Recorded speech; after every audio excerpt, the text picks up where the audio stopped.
Hello students, मैं doctor Jogendra Mehta. आज accounts में हम इंश्योरेंस क्लेम वाले चैप्टर में claim for loss of profit के साथ साथ एडिशनल वर्किंग कॉस्ट का कैलकुलेशंस करना सीखेंगे। तो स्टूडेंट्स, सबसे पहले हम लोग देखेंगे कि एडिशनल वर्किंग कॉस्ट क्या होता है। सपोज करो स्टूडेंट्स, एक शॉप है, उस शॉप में आग लग गई और उसकी डेट है 1 फरवरी। 1 फरवरी को आग लग गई तो आप 2 फरवरी को तो शॉप खोलोगे नहीं ना। आप क्या करोगे? जो आग लगी है, कुछ स्टॉक डैमेज हो गए हैं, उस स्टॉक को क्या करेंगे? दूसरी जगह शिफ्ट करेंगे। दूसरी जगह आप दुकान लोगे, रेंट पे दुकान लोगे। जब आप रेंट पे दुकान लोगे तो रेंट एडिशनल कॉस्ट बढ़ गया। जहाँ आपने दूसरी जगह आपने शॉप लिया है, उस शॉप का इलेक्ट्रिसिटी एक्सपेंसेस का चार्जेस बढ़ गया, दूसरे एक्सपेंसेस बढ़ गए। तो स्टूडेंट्स, ये कोई ज़रूरी नहीं है कि हर बिजनेसमैन एडिशनल वर्किंग कॉस्ट को वियर कर सके। अगर बिजनेसमैन ने, अगर फर्म ने एडिशनल वर्किंग कॉस्ट का इंश्योरेंस करा रखा है तो वो क्या करेगा? लॉस ऑफ प्रॉफिट के साथ साथ एडिशनल वर्किंग कॉस्ट के लिए भी क्लेम करेगा। तो स्टूडेंट्स, आज हम बात करेंगे, आज का जो टॉपिक है हमारा, claim for loss of profit and additional working cost. इसके कैलकुलेशंस करने के लिए टोटल मिला के 7 स्टेप होते हैं। तो हम सबसे पहले फर्स्ट स्टेप का कैलकुलेशन करते हैं। तो स्टूडेंट्स, ये जो है आपका फर्स्ट स्टेप है, शॉर्ट सेल का कैलकुलेशन है। सबसे पहले हम लोग शॉर्ट सेल कैलकुलेशन करते हैं। ये शॉर्ट सेल है। शॉर्ट सेल का कैलकुलेशन बिल्कुल सेम वैसे ही कैलकुलेशन होता है जिस तरीके से हमने लॉस ऑफ प्रॉफिट में कैलकुलेशंस किया था। तो स्टूडेंट्स, शॉर्ट सेल के कैलकुलेशन के लिए हमें सबसे पहले क्या करना होता है? इंडिमिनिटी पीरियड की सेल्स देखनी होती है। इंडिमिनिटी पीरियड का मतलब होता है, जैसे मान लीजिए ये जो है 1 फरवरी 2019 को आग लगी है, तो 1 फरवरी 2019 से लेकर 30 जून 2019 तक इंडिमिनिटी पीरियड है। 1 February 2019 to 30 June 2019 it is the indemnity period. हम ये मान लेते हैं फॉर एग्जांपल के लिए। तो इंडिमिनिटी पीरियड का मतलब ये होता है कि इसमें बहुत कम सेल होती है, शॉपकीपर को बहुत ज़्यादा प्रॉब्लम क्रिएट होती है, पहले ही जैसी वो सेल नहीं कर पाता। क्योंकि अगर आप दूसरी जगह आप शॉप लेके गए हो तो पहले जैसे सेल तो होगी नहीं, तो वो इंडिमिनिटी पीरियड की सेल्स होगी जो कि हम यहाँ लिखेंगे। उसके बाद स्टूडेंट्स, हम इसी डेट की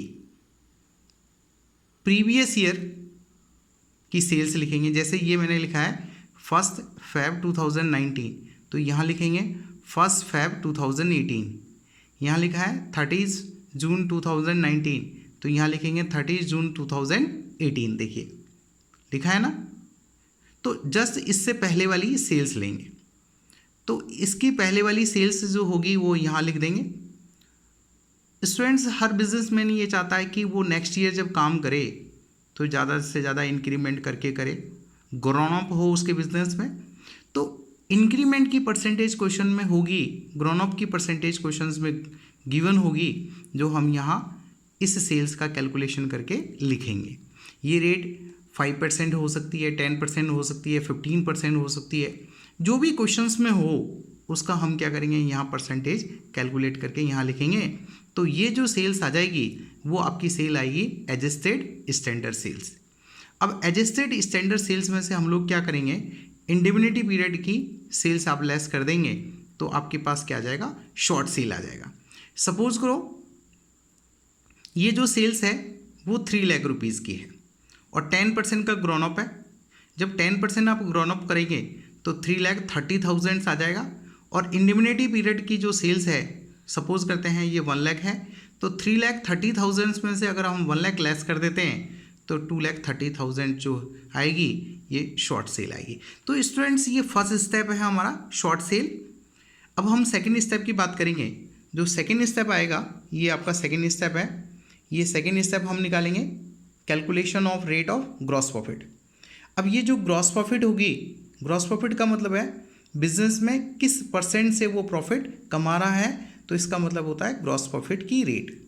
अब ये ग्रॉस प्रॉफिट की रेट हम कैसे कैलकुलेशन करेंगे, इसके लिए फॉर्मूला है net profit plus insure standing charges upon sale. Standing charges का मतलब होता है फिक्स चार्जेस, वो फिक्स चार्जेस जिसका आपने क्या करा रखा है, इंश्योरेंस करा रखा है, इसलिए हम इसको कहेंगे insure standing charges upon sale. Upon sale का मतलब ये फाइनेंशियल ईयर की सेल क्वेश्चंस में गिवन होगी, जो अपन यहाँ लिखेंगे मल्टीप्लाई 100। इससे आपकी क्या रेट आएगी, ग्रॉस प्रॉफिट की रेट आएगी कि फर्म इतने % की रेट से प्रॉफिट कमा रही है। तो स्टूडेंट्स ये जो सेकंड स्टेप है हमारा निकला है rate of gross. Second step के बाद हम लोग कैलकुलेशन करेंगे थर्ड स्टेप की, calculation of loss of profit, कि कंपनी की प्रॉफिट का लॉस कितना है। इसके कैलकुलेशन के लिए हम लेंगे short cell multiply rate of gross profit. Short cell वो जो आपने फर्स्ट स्टेप में कैलकुलेशन किया है, और second rate of gross profit जो आपने सेकेंड स्टेप में कैलकुलेशन किया है। तो इससे हम जो कैलकुलेशन करेंगे इससे आपका आ जाएगा लॉस ऑफ प्रॉफिट। स्टूडेंट्स उसके बाद हम लोग निकालेंगे स्टेप नंबर 4। स्टेप नंबर 4 में हमारा जो कैलकुलेशन होगा पॉलिसी टू बी टेकन का। अब पॉलिसी टू बी टेकन क्या होता है, पॉलिसी टू बी टेकन का मतलब होता है कि एक कंपनी को, एक फर्म को, एक व्यापारी को कितने की पॉलिसी लेनी चाहिए, उसे हम कहते हैं पॉलिसी टू बी टेकन। अब पॉलिसी टू बी टेकन कैसे कैलकुलेशन करेंगे, इसके लिए हम सबसे पहले लिखेंगे सेल। अब स्टूडेंट्स मैंने आपको जो फायर की डेट बोली थी, वो मैंने बोली थी आपको कितनी तारीख, 1 फरवरी बोली थी कि भाई 1 फरवरी 2019 को आग लगी है।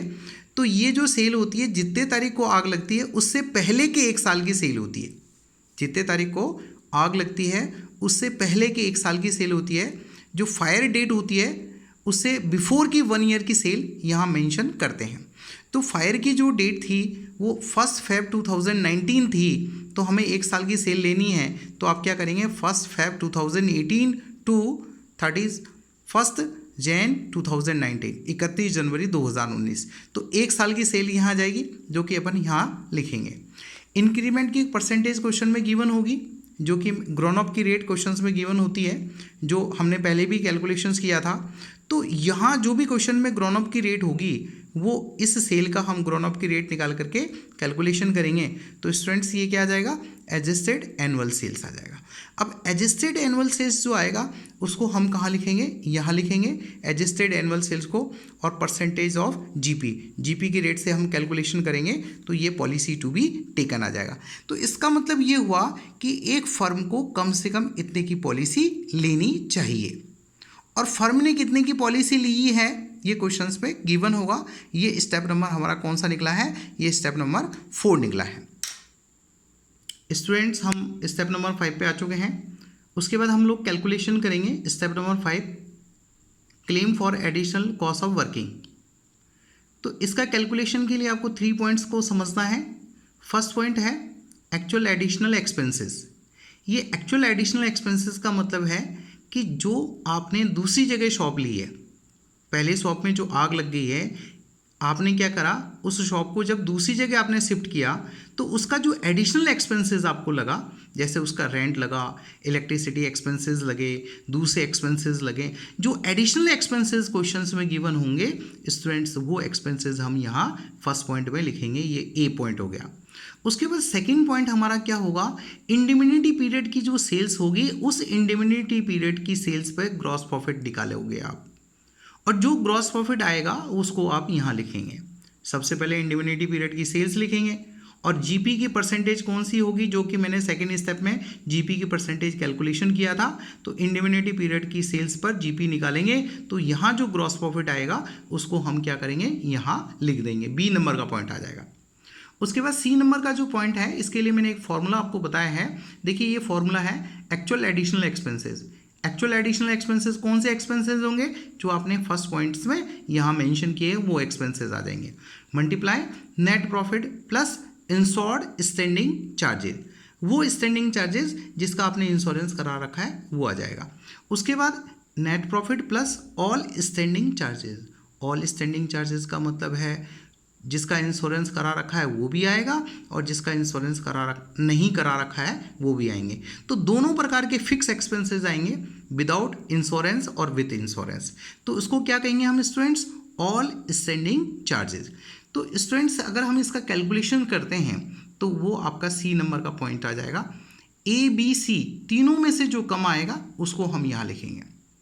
उसके बाद हम लोग क्या करेंगे स्टूडेंट्स? सेविंग एक्सपेंसेस, कोई सेविंग स्टैंडिंग चार्जेस है तो वो सेविंग स्टैंडिंग चार्जेस हम क्या करेंगे? इसमें से लेस करके यहाँ लिखेंगे। अब ये सेविंग स्टैंडिंग चार्जेस क्या होता है? सपोज करो आग लगी थी शॉप में, आपने क्या करा? दूसरी जगह शॉप ले लिया था। अब दूसरी जगह जब आपने शॉप लिया वो आपके घर के नज़दीक था, तो पानी का कैंपर आप घर से लाने लगे, तो वो आपकी सेविंग हो गई एक तरीके से। पानी का कैंपर का पैसा आपको देना नहीं पड़ेगा, एक तरीके से सेविंग एक्सपेंसेस हो गई। तो वो जो सेविंग एक्सपेंसेस होगा जो कि क्वेश्चंस में गिवन होगा उसको हम क्या करेंगे? इसमें से लेस करके यहाँ लिख देंगे। तो स्टूडेंट्स ये क्या आ जाएगा? Claim for additional cost of working आ जाएगा। स्टूडेंट्स मैं आपको ये बता दूँ, ये जो स्टैंडिंग चार्जेस है कहीं बुक में क्या करता है, ये नेक्स्ट स्टेप नंबर 6 में कैलकुलेशन करता है। तो हमने ये इसको स्टेप नंबर क्या करा है? 5 में ही यहाँ लेस कर दिया है। तो ये ध्यान रखना, ये आसान रहेगा 5 में लेस करना। आप भी 5 में ही आप लेस करेंगे जिससे आपका क्लेम अमाउंट निकालने में दिक्कत नहीं आएगी। अब स्टूडेंट्स हम लोग स्टेप नंबर 6 में आते हैं। स्टेप नंबर 6 होता है आपका टोटल क्लेम अमाउंट। अब टोटल क्लेम अमाउंट कैसे निकालेंगे हम लोग? Claim for loss of profit जो कि स्टेप नंबर 3 में हमने कैलकुलेशन किया था। Claim for additional cost of working जो कि हमने स्टेप नंबर 5 में कैलकुलेशन किया था। तो स्टूडेंट्स ये हमारे पास आ जाएगा। इन दोनों का अगर हम टोटल करते हैं तो आपके पास क्या आ जाएगा? टोटल क्लेम अमाउंट कैलकुलेशन हो गया है। स्टूडेंट्स हम लास्ट स्टेप निकालते हैं। लास्ट स्टेप है हमारा अमाउंट ऑफ क्लेम। अब अमाउंट ऑफ क्लेम कैसे निकालेंगे? इंश्योरेंस पॉलिसी जो कि क्वेश्चंस में गिवन होगी, पॉलिसी टू बी टेकन जो हमने कैलकुलेशन किया है, मल्टीप्लाई टोटल क्लेम अमाउंट जो कि हमने इससे पहले कैलकुलेशन किया है, स्टेप नंबर 6 में कैलकुलेशन किया है। और तो स्टूडेंट्स ये पॉलिसी टू बी टेकन हमने स्टेप नंबर 4 में कैलकुलेशन किया था। तो इस तरीके से हमारे पास जो क्लेम अमाउंट आएगा वो क्लेम अमाउंट आ जाएगा। तो स्टूडेंट हमने लॉस ऑफ प्रॉफिट के साथ साथ एडिशनल वर्किंग कॉस्ट के भी क्लेम कैलकुलेशन कर लिया है, तो टोटल क्लेम अमाउंट आ जाएगा। स्टूडेंट्स कमेंट सेक्शन में ज़रूर बताएं कि मेरा वीडियो आपको कैसा लगा। यदि आपने अभी तक मेरा चैनल सब्सक्राइब नहीं किया है तो आप तुरंत सब्सक्राइब करें। जय हिंद, जय भारत।